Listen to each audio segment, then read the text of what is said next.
Harper and Fletcher. Harper and Fletcher. 10 and 8 years old. A couple of days ago, they were playing in a playground like this, perhaps. And now we are reeling from the unthinkable again. How do we even begin? Unless you or a loved one have gone through the unthinkable, how do we even begin to understand the loss?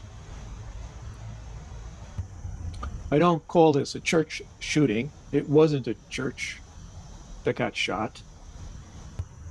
I call it the shooting of innocent, beautiful, wonderful children.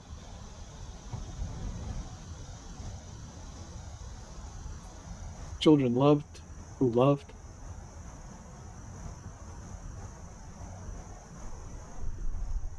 That's what it is. That's what it was. That's what it's been. It's been a shooting of people, not buildings, not easily categorized into settings or locations in a way that helps us to somehow process or reel away from the terrible, enormous pain of what this really is all about. So we classify things, we objectify them, another school shooting, and so forth. No. Young people who were shot by a 23-year-old person. And anyone who does such heinous acts is totally accountable for those acts. And to quantify and classify that and organize that into some way that makes it easier to process that someone among us picked up a weapon and aimed it at children, it doesn't help. For the moment, it distracts us from what we don't want to look at. Unless we can somehow imagine what it is that the parents, the guardians, the loved ones, the grandparents, the neighbors, but those who brought these children into the world, unless we can somehow enter into that enormously difficult space by thinking to ourselves in a way that places us looking out at the world through their eyes in this moment, we can't even come close to know. Which is why we line up statistics and we line up statements and we line up all sorts of things that are truly important, but they are not addressing what is at the core of this continued horror. If you're looking at this, chances are you're someone, we know each other. So you know that I'm going to turn to what is at the core of this. It is an absence of love. It's an absence of love that turns somebody into someone they never wanted to be, who does these enormously hurtful, horrible, dreadful, unimaginable things. What happened? What happened?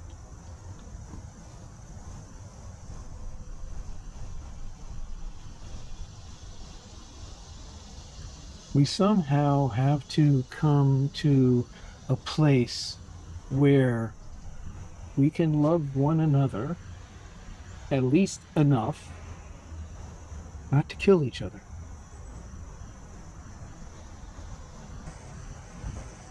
But collectively we have to figure out a way to get to that love that so loved those children, that love that you so love in those you care for and maybe have brought into this world or help and support and open your hearts to. We have to get at least to that place in our national dialogue, in our corporate dialogue, in our local dialogue, in our family dialogue. We have to find a way to look at one another not as an object of some classification or categorization, but as someone who loves. And even if we don't quite love one another right now, to know that we both have that in us and to do the work to try and get there. I don't know. I don't know what the families are going to do. They're going to do many things to somehow try and live with this loss forever in a way that doesn't incapacitate them forever. And it is somewhat ironic that the people that will help them the most are the ones that have gone through this before. And I pray that these families today will not have to speak to families in the future. And yet we know, unless we do something to break this cycle of hate and distraction from what is absent, it's going to be very difficult. I think this aberration that we're living in right now, where the news cycle has already started to move on, no, stay with it. Because that's part of what is the palliative care of an unhelpful kind for those feeling discomfort rather than those who are in the throes of the pain. We're helping the observers and the general public who haven't experienced this directly to move on when we leave the families with the help of many. But nationally, we move on.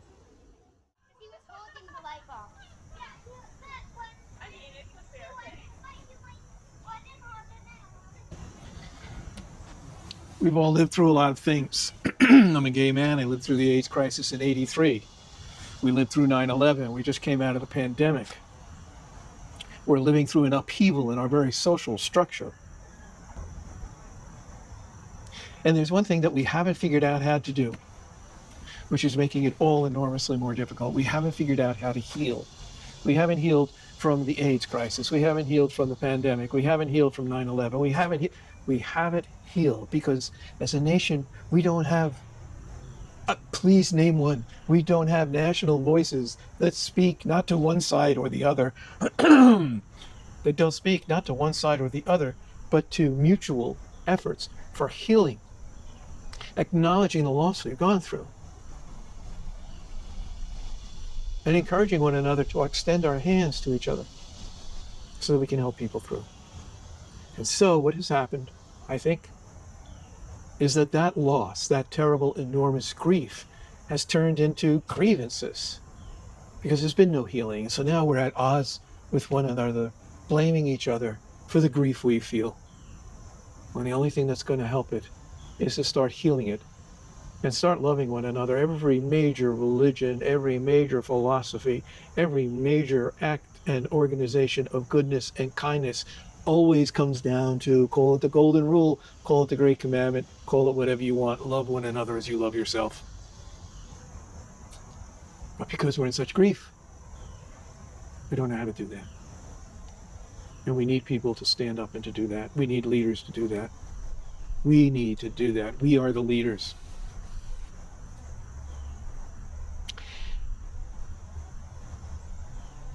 I haven't heard it yet, but I'm sure I will hear, as condolences come in from around the world, people who say, we have you in our prayers and our thoughts. And somebody will say, we don't need your prayers and your thoughts, we want action.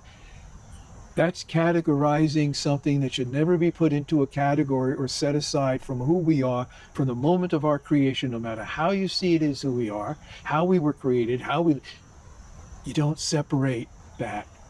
Because it is that connection in whatever way you find it with God, with spirit, with soul, and it's that connection that inspires us to action, that reminds us that we are connected at some deep cosmic level that has been tarnished. by those who don't think so, and by our unwillingness to do the work of healing. It was this week, 62 years ago, that Dr. King gave his I Have a Dream speech. I have a dream speech. What he really was saying, love one another. Even as we bury our kids, we have to figure out a way to love one another. Use whatever resources you can to do that. Use God if you have God. Use nature if you have nature. Use humanism if you have humanism. Courtesy, whatever way you see, understand, believe in the world around you or not. Don't make prayer into some religious thing. Make prayer the expression of who we are from deeply inside that cares about one another, all one another.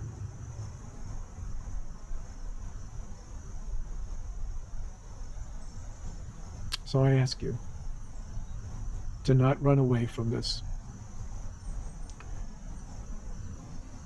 to stay with it.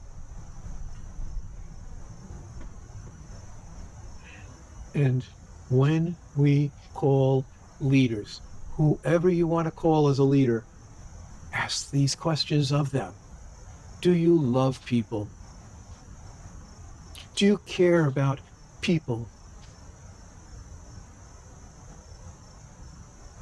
And if they begin by categorizing and classifying their answer to that simple question, do you love others? Please find another leader who can say, yes, I'm working at it. I'm not perfect at it. I have my biases. I have my challenges, my shadow sides, but deep, deep inside, I believe that. And the second question is, do you believe that we can believe that as a result of your leadership? Will you lead us in that way as a nation, as a people, as a neighbor, as a mayor, as whatever the case may be, as a religious leader? Will you lead us in love? Or do you have a different agenda? And if so, please tell us what that is. And the second thing I ask is, please, please, think about it, talk about it. Have we become a grieving people transformed into people of grievance? Classify everybody, categorizing people to this or that. Or do we still believe, even in these enormous times of terrible pain that we know others are feeling, even as our children and loved ones will fill these playgrounds again, we can't forget those who will not.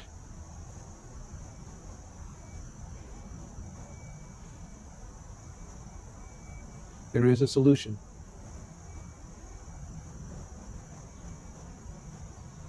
And the solution is to elevate and to resurrect the conversation of love in a way that encourages people, whether or not you get your damn votes for it.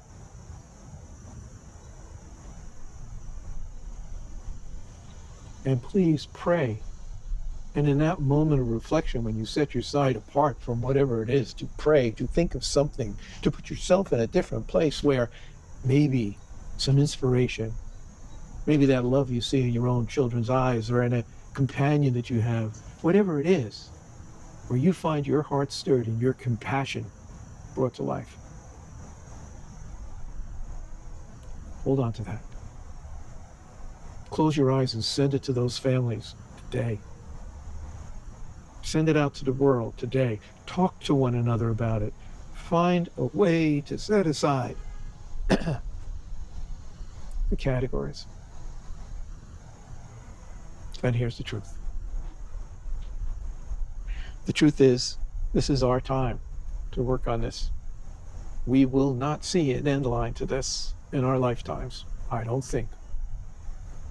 But we are contributing to a future where those we love and those we have loved that will not be here, that we will be seen as those who know the way forward. Just love each other. Please don't run from that. It's your superpower. And it's the greatest gift we have.